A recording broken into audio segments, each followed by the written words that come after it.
One of the hardest things for me to do after my 7 years of narcissistic abuse by my family was, or I guess still is, having friends and a social life. When I first started opening up about the abuse and what I was going through, I actually had a decent amount of friends reach out to me and show me support.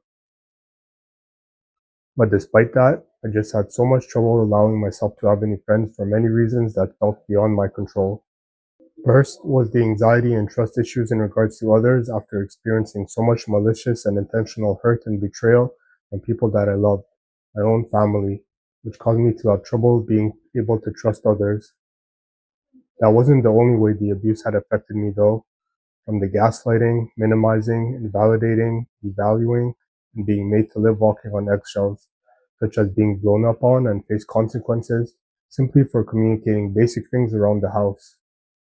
I had severe trouble with my communicating abilities, verbally especially, such as having trouble remembering words, articulating and expressing myself, and trouble speaking, such as being hesitant and somewhat stuttering while speaking, dealing with extreme anxiety and overthinking with what to say, how to say it, if it's the right or wrong thing to say, the tone of it, and basically just having no confidence to communicate at all. I also felt like I had no sense of self anymore, like my personality was completely destroyed, so I felt like I didn't know how to be myself around others anymore. I felt riddled with anxiety and extremely overwhelmed even just to be able to read messages I received from others, let alone reply to them, leaving many people unread or just never getting to reading their messages at all.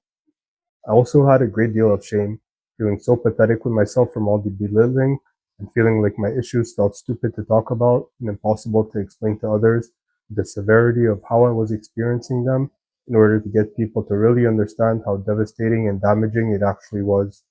due to always being minimized and invalidated by my family, so that nothing was ever serious or important or mattered when it came to me. I was made to feel like a burden as well because of how much I was experiencing being constantly put down, on top of being guilted for being sick, even though they were the ones keeping me sick and preventing me from doing things for my life, my health, and myself.